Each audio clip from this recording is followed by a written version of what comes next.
All right, let's dive in. Today's deep dive is inspired by your article about wisdom and riches. Fascinating topic, isn't it? It is, yeah. The author, Frederick Osei-Manu, makes a pretty bold claim. Oh. He seems to think that focusing on wisdom, really prioritizing it, could actually lead to more financial success. Interesting. So are we putting our money where our wisdom is? Well, that's what we're here to figure out. I'm game if you are. Absolutely. So the article starts with the author's personal experience juggling multiple jobs just to make ends meet in London. Sounds a bit like the classic hustle mentality. But is that always the best approach? That's a good question. I mean, how sustainable is that in the long run? Right. The author seems to suggest that this constant chase for the next paycheck can lead to, well, burnout. Yeah, definitely. And stress. And that can actually hinder your long-term financial success, not to mention, overall happiness. Definitely. And I think sometimes we get so caught up in the money chase that we don't stop to ask if there's a better way. Makes you wonder if there's a different perspective we're missing. Yeah, exactly. And that's where the author's definition of wisdom comes in. He says it's knowing what to do in any given situation and having the best result any day and any time. That's interesting. I found that definition really intriguing because it's so practical. It's not just about knowing stuff, but about applying it effectively. It's like he's saying wisdom is more about action than just knowledge. Yeah, like a blueprint for making good decisions. Exactly. It almost makes you wonder if it's really that different from intelligence. That's a good point. Like, how do we distinguish between those two? Right. They're often used interchangeably, but maybe there's a subtle difference there. Okay, so let's say we want to acquire this kind of practical wisdom, this decision-making prowess. Where do we even begin? Well, the author mentions a few avenues: experience, mentorship, observation, and good old-fashioned reading. Classic ways to learn and grow. Right. But he also throws in a curveball. He talks about secrets as a source of wisdom. That's a bit mysterious. Secrets. I wonder what he means by that. It's intriguing, right? Yeah. Do you think he's talking about, like, insider knowledge? Or those unwritten rules of success that you only learn through experience? Maybe. Or perhaps it's about those hidden opportunities that only reveal themselves to those who are, well, wise enough to see them. Interesting. It's like he's saying that wisdom gives you a different lens to view the world, a lens that helps you spot opportunities that others might miss. Exactly. And then, of course, there's the whole concept of God-given wisdom. Right. That's an important part of the author's perspective. How do you think that fits into the equation, especially when it comes to making financial decisions? Well, for some people, faith and intuition play a huge role in shaping their choices. Yeah, like they're tapping into a different kind of wisdom, one that goes beyond just logic and analysis. It's about trusting a higher power, or maybe just listening to that inner voice, that gut feeling that tells you what's right. Interesting. So it's like having a different compass guiding your financial decisions. Precisely. Yeah. But, even with all the wisdom in the world, there's this tricky thing called money illusion that can really mess with our perception of wealth. Money illusion. Okay, you're going to have to break that down for me. I am no economist. Sure. Imagine you get a raise at work. Sounds great, right? Yeah, he who wouldn't love a raise. But at the same time, let's say the cost of, everything goes up too.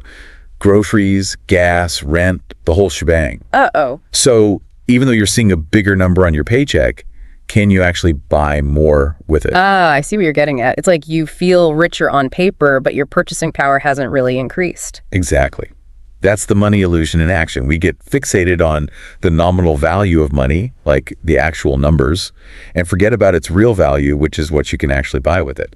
And that feels super relevant right now with all the talk about inflation. It is. It's a classic example of how that illusion plays out in the real world. Makes you realize that you really need to look beyond the surface and understand the bigger economic picture. For sure. And that's where wisdom comes in, right? Yeah. Helping us see through those illusions. Yeah.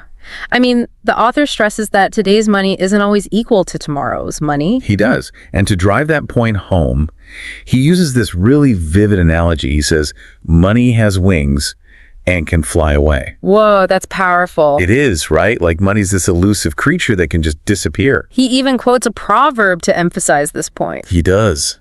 In the blink of an eye, wealth disappears, for it will sprout wings and fly away like an eagle. That's Proverbs, right? Yep, Proverbs 23.5. Pretty powerful imagery, don't you think? It is. It really paints a picture of how fleeting wealth can be. Yeah, you never know what the future holds. Like, no matter how much money you accumulate, there's always a chance that something could happen and poof, it's gone. Exactly. Which brings us back to wisdom. Right. Having that solid foundation of wisdom could make all the difference in navigating those ups and downs. Think about it. A wise person would be less likely to, say, make impulsive decisions or fall for those get-rich-quick schemes. Makes sense. They'd be more grounded and less likely to get swept up in the hype. Right. They would be more likely to think long-term, to plan for the future, to invest wisely.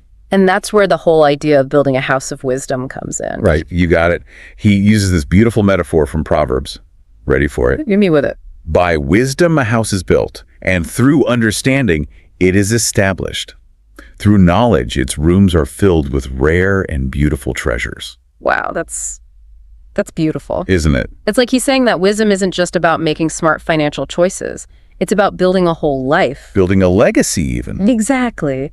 And those rare and beautiful treasures, they seem to represent something more than just material possessions. Absolutely. There's a deeper meaning there. Yeah. Like he's hinting that true wealth goes beyond just money. Okay, so we're talking about fulfillment, strong relationships, a sense of purpose. The things that money can't buy. Exactly. The things that bring true meaning to life. The things that last. This is giving me a whole new perspective on wealth and success. Me too. It's refreshing, isn't it? It is. But I have to admit, I'm still curious to see how all this wisdom actually plays out in, say, the business world or in managing our personal finances. Okay, let's get down to brass tacks.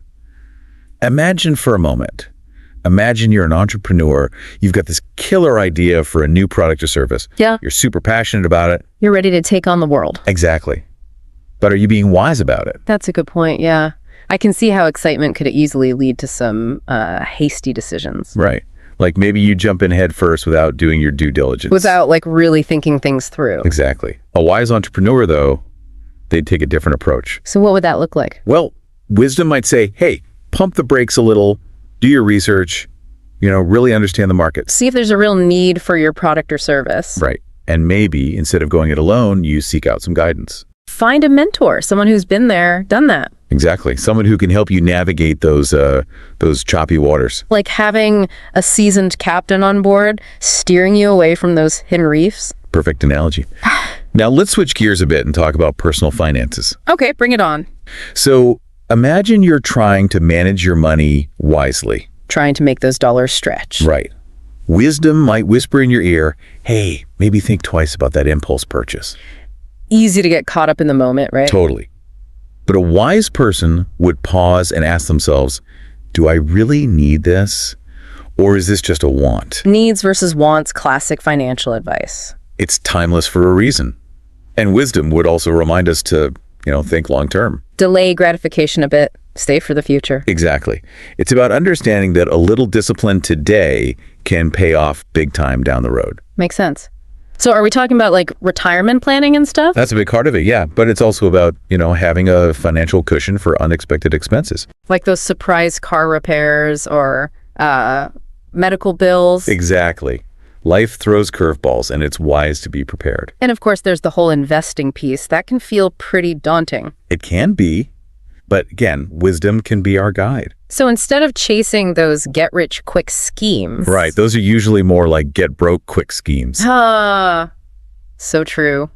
So instead of falling for those traps, wisdom would tell us to... seek out solid financial advice. From a trusted source. Exactly. Someone who's got your best interest at heart.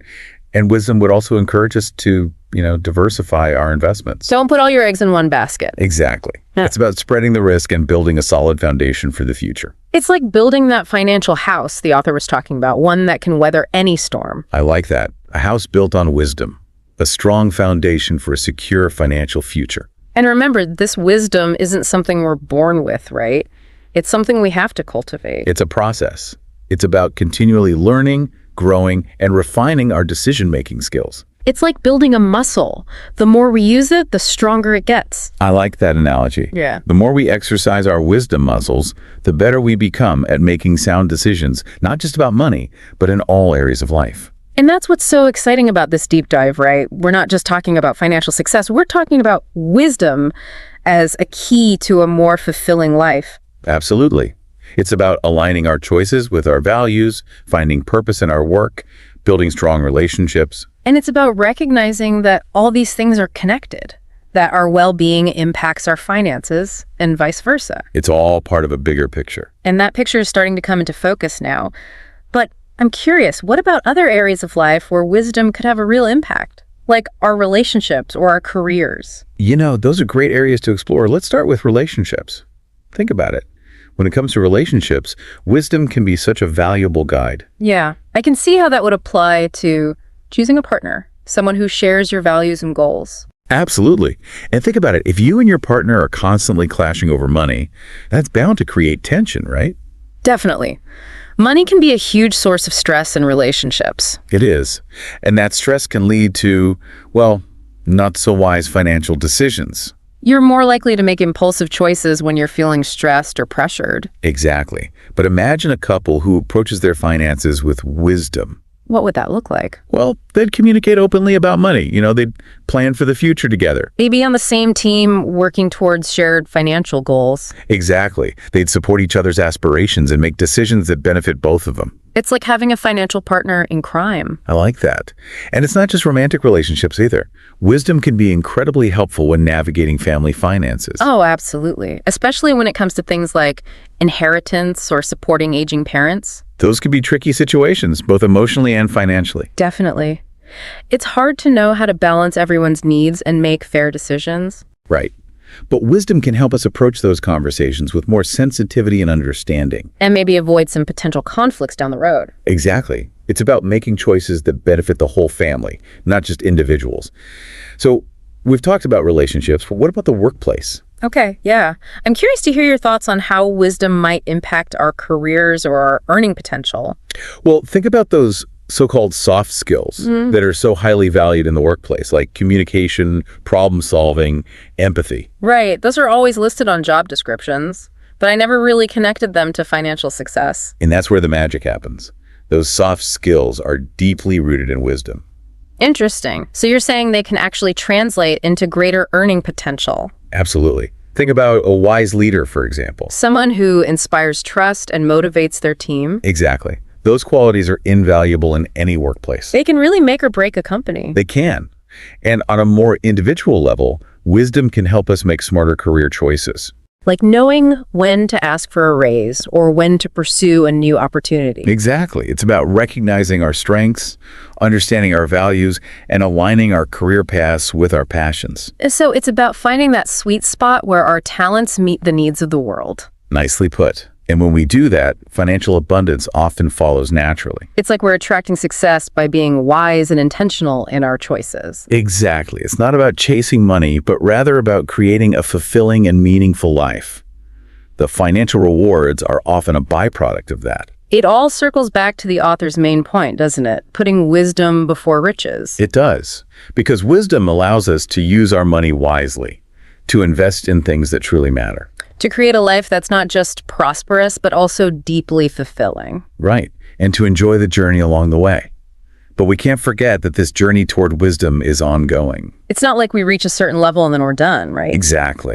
It's the lifelong pursuit. It's about constantly learning, growing, and expanding our understanding of ourselves and the world around us. And that can be challenging, right? To stay open to new ideas, to admit when we're wrong. It can be. But it's also incredibly rewarding. The more we embrace that growth mindset, the wiser we become. And I think that's a perfect note to end on, don't you? It is. So to our listeners, as you continue on your own journey toward wisdom, we want to leave you with this question to ponder. Okay, I like it. What's the question? What is one small step you can take today to cultivate more wisdom in your life? That's a great one. It could be something as simple as reading a book or having a meaningful conversation. Or maybe it's reaching out to a mentor or taking some time for quiet reflection. The possibilities are endless. The important thing is to start somewhere. To take that first step on the path toward a wiser, more fulfilling life. And remember, it's a journey, not a destination. Embrace the process, be patient with yourself, and trust that the wisdom you seek will reveal itself in its own time. And as always, thanks for joining us on The Deep Dive.